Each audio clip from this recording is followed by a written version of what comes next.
Hello ambitious aspirants, ਤੁਹਾਡਾ स्वागत करनी मैं I welcome you all to this Himachal महाभंडारा। आज से हम बायोलॉजी शुरू करने वाले हैं and today is our first lecture of biology, so let's get started. आज का हमारा टॉपिक है the cell, structural and functional unit of life. Firstly the question comes, what is a cell? All organisms are composed of cells. जो cells होते हैं वो building block है सारे लिविंग ऑर्गेनिजम्स का। बहुत सारे सेल्स मिलके टिश्यू बनाते हैं, टिश्यूज मिलके ऑर्गन बनाते हैं, बहुत सारे ऑर्गन मिलके ऑर्गन सिस्टम बनाते हैं और ऑर्गन सिस्टम से पूरा कंप्लीट ऑर्गेनिज्म बन जाता है। Hence cell is a fundamental structural and fundamental unit of all living organisms.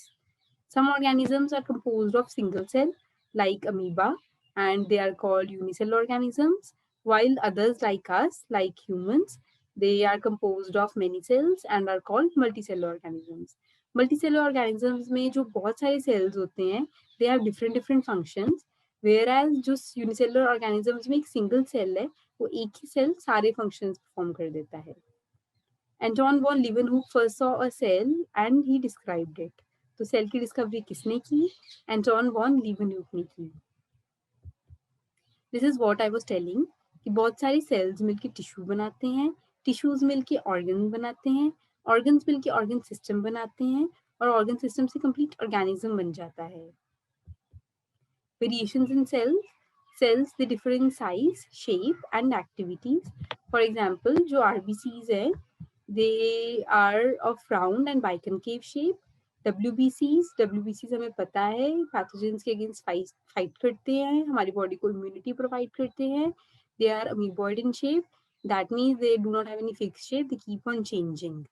Columnar epithelial cells, ये सेल्स काफी रीजन्स में पाए जाते हैं like stomach, small intestine, large intestine. They are long and narrow in shape. Next come the nerve cells, they are branched and long. Next is guard cells. Guard cells kidney shape के होते हैं, ये plant cell में available होते हैं, animal cell में नहीं मिलेंगे आपको। लेफ्ट साइड पे you can see the bacterial shapes. Bacteria unicellular organism है और काफी सारी शेप्स में इन्वायरमेंट में मिलता है।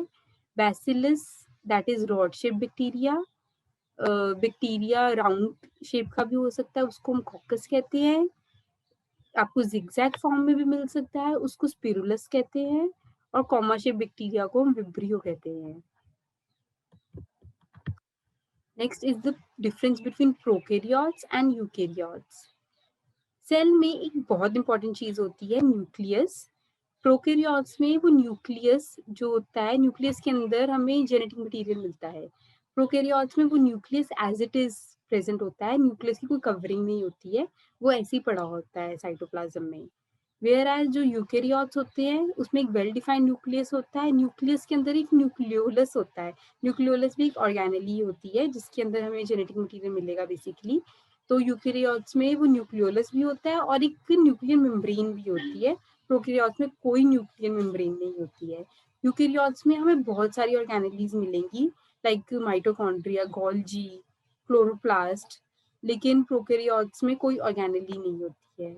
ऑर्गेनेली का फंक्शन क्या होता है? बहुत सारी ऑर्गेनेली जो अवेलेबल होती हैं, हर ऑर्गेनेली का अपना अपना काम होता है और वो सेल को एक लिविंग स्टेट प्रोवाइड करती हैं। इस टेबल में हम डिफरेंशिएट कर सकते हैं प्रोकैरियोटिक सेल्स में और यूकैरियोटिक सेल्स में। प्रोकैरियोटिक सेल्स जो होते हैं बहुत छोटे होते हैं साइज में, very minute in size, whereas eukaryotic cells are fairly large in size. Nuclear region, nucleoid, is not surrounded by any nuclear membrane in prokaryotes, whereas nuclear material is surrounded by a nuclear membrane in eukaryotes. Prokaryotes में हमें सिर्फ एक ही chromosome मिलेगा, whereas more than one chromosome is present in eukaryotes. Chromosome क्या होता है? Chromosome thread like structure होता है न्यूक्लियस के अंदर, जिसके ऊपर हमारा जेनेटिक मटेरियल अवेलेबल होता है। Nucleolus is absent in prokaryotes and nucleolus is present in eukaryotes. Membrane bound cell organelles are absent in prokaryotes. Membrane bound cell organelles are present in eukaryotes. Eukaryotes का example है plant cell, animal cell. Prokaryotes का example हो गया bacteria. तो plant cell और animal cell का difference हमें बताना चाहिए। लास्ट ईयर 2020 यूपीएससी प्रीलिम्स में ये पूछा जा चुका है। प्लांट सेल जो होता है that is usually large in size, और एनिमल सेल जो होता है it is comparatively small in size. Plant cell में एक सेल वॉल प्रेजेंट होती है और एनिमल सेल में सेल वॉल एब्सेंट होती है। प्लांट सेल में बेसिकली सेल के अराउंड दो वॉल्स प्रेजेंट है, एक सेल वॉल और एक सेल मेम्ब्रेन। बट जो एनिमल सेल है उसमें सिर्फ एक सेल मेम्ब्रेन होती है, कोई सेल वॉल नहीं होती है। Chloroplast plastids are present in plant cell, plastids are absent in animal cell. जो न्यूक्लियस जिसकी हमने अभी पीछे बात की, तो जो न्यूक्लियस होता है वो प्लांट सेल में साइड पे होता है, एक साइड पे होता है, पेरिफेरल साइड पे होता है। बट एनिमल सेल में जो न्यूक्लियस होता है वो सेंटर में अवेलेबल होता है। Centrioles are absent in plant cells. Centrioles are present in animal cell. Centrioles का काम सेल डिवीजन में होता है, जब सेल ने डिवाइड करना होता है तब centrioles का काम होता है। Next comes cell and its organelles. ये एक बेसिकली एनिमल सेल का डायग्राम है। एनिमल सेल का डायग्राम है तो इसलिए आपको सेल मेम्ब्रेन मिल रही है, कोई सेल वॉल नहीं मिलेगी। और जैसे मैंने बताया कि एनिमल सेल में न्यूक्लियस सेंटर में होता है, तो यहाँ पे सेंटर में न्यूक्लियस अवेलेबल है, उसके साइड्स पे न्यूक्लियर मेम्ब्रेन है और अंदर एक न्यूक्लियोलस भी अवेलेबल है। तो जो इसमें हम ओवरव्यू लेंगे ऑर्गेनेलीज का, न्यूक्लियस के बिल्कुल साथ में ही आप देख सकते हैं एंडोप्लाज्मिक रेटिक्यूलम। यहाँ पे you can see rough endoplasmic reticulum और यहाँ पे you can see smooth endoplasmic reticulum. उसके अलावा you can see mitochondria, Golgi body, ribosomes, centrosome, vacuoles and lysosomes.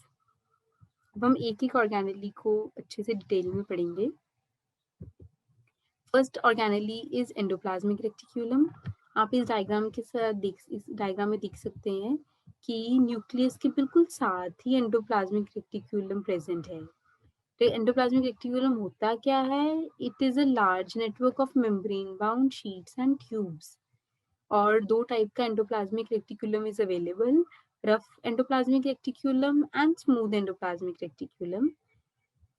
Rough endoplasmic reticulums पे राइबोसोम्स अटैच्ड होते हैं, इसलिए हम उसको रफ कहते हैं। और स्मूथ एंडोप्लाज्मिक रेटिक्यूलम पे आपको कोई राइबोसोम्स नहीं मिलेंगे, इसलिए वो स्मूथ है। Rough endoplasmic reticulum is involved in protein synthesis and secretion. Smooth endoplasmic reticulum plays a crucial role in detoxifying many poisons and drugs. Our next organelle is Golgi apparatus. Golgi apparatus की दो sides होती हैं, एक trans face और एक cis face, और ये ना फोल्ड्स के फॉर्म में अवेलेबल होता है, और उन फोल्ड्स को हम सिस्टर्नी कहते हैं। और इसका function include storage, modification and packaging of products in vesicles. Like कुछ चीज़ें होती हैं जो सेल को चाहिए होती हैं, तो गोल्जी ऑपरेटर्स उन चीज़ों को वेसिकल्स में पैक करके सेल को प्रोवाइड करता है। कुछ चीज़ें होती हैं जो सेल के बाहर भी ट्रांसपोर्ट करनी होती हैं, तो वो उनको भी वेसिकल्स में पैक करके सेल के बाहर भेज देता है। In some cases, complex sugars may be made from simple sugars in the Golgi apparatus. Also, it is involved in formation of lysosomes. Lysosomes हमारे next organelle है। इस डायग्राम में, ये सेल के डायग्राम में, you can locate lysosomes. Lysosomes जो होते हैं, it is kind of a waste disposable system of the cell. They help to keep the cell clean by digesting any foreign material as well as worn out cell organelles. They are able to do this because they contain powerful digestive enzymes capable of breaking down all organic material. Basically cell के अंदर कोई भी जो unwanted चीजें होंगी, कोई भी जो फॉरेन मटेरियल है, कोई भी वॉर्न आउट मटेरियल है जो सेल को जिसकी जरूरत नहीं है, तो लाइसोसोम्स उसको डाइजेस्ट करके बाहर भेज देता है, सेल के बाहर रिमूव कर देता है। Next comes mitochondria. Mitochondria, it is known as the powerhouse of the cell because they produce energy in the form of ATP. ATP की full form होती है adenosine triphosphate, और ATP is also known as the energy currency of the cell. The body uses this energy stored in the form of ATP for making new chemical compounds and for mechanical work. So basically mitochondria produces energy in the cell, energy for the cell in the form of ATP. Mitochondria की 2 membrane होती है instead of 1 और it has its own DNA and ribosomes. Its own DNA का मतलब ये हो गया कि माइटोकॉन्ड्रिया खुद रेप्लिकेट कर सकता है, उसको सेल की ज़रूरत नहीं है रेप्लिकेट करने के लिए, उसका जब मन करेगा वो खुद रेप्लिकेट कर लेगा। Next come the plastids. Plastids are only present in plant cells. They are not present in animal cells. Plastids can be classified into chloroplast, chromoplast, and leucoplast. Containing the pigment chlorophyll are known as chloroplast. Chloroplast जो होते हैं उनके अंदर chlorophyll pigment होता है, green colour का pigment होता है, that is important for photosynthesis in plants और it produces and store glucose. और नेक्स्ट प्लास्टिड्स को हम क्लासीफाई कर सकते हैं क्रोमोप्लास्ट में। Chromoplast contain carotenoids. Carotenoids red, orange या येलो कलर के पिगमेंट्स होते हैं and they are found in flowers and fruits. Next come leucoplast. Leucoplast में कोई भी पिगमेंट नहीं होता है and it is used to store starch. Chloroplast में हमने देखा कि ग्रीन कलर का पिगमेंट होता है क्लोरोफिल, बट ग्रीन कलर के पिगमेंट के अलावा उसमें येलो और ऑरेंज कलर का पिगमेंट भी हो सकता है। और लाइक द माइटोकॉन्ड्रिया हमने पढ़ा, जिसे हमने पढ़ा था कि माइटोकॉन्ड्रिया के पास अपना डीएनए और अपने राइबोसोम्स हैं रेप्लिकेट करने के लिए, सेम प्लास्टिड्स के पास भी अपना डीएनए और अपने राइबोसोम्स हैं रेप्लिकेट करने के लिए। Last is vacuoles. जो वैक्यूल्स होते हैं, it contains water, sap, excretory product and other materials not useful for the cells. Cells को जिस चीज़ की भी ज़रूरत नहीं है वो जाके वैक्यूल में सेव हो जाती है। In plant cell, vacuoles can occupy up to 90% of the volume. That means vacuoles जो plants में होते हैं, they can be of very large sizes, और animal cells में कुछ छोटे मोटा vacuole ही होता है, large size का vacuole नहीं होता है। vacuole की एक single covering होती है जिसको हम tonoplast कहते हैं। One thing more I want to tell you कि सबसे smallest cell आज तक जो known है वो है माइकोप्लाज्मा का सेल, और जो अभी तक लार्जेस्ट सेल डिस्कवर्ड है वो है ऑस्ट्रिच एग। तो ये कुछ वन लाइनर्स हैं जो you should note and they can be asked in exams. So and this is all for today, thank you. अगर आपको कोई भी डाउट होगा तो please drop them in the comment box, will get back to you. Thank you.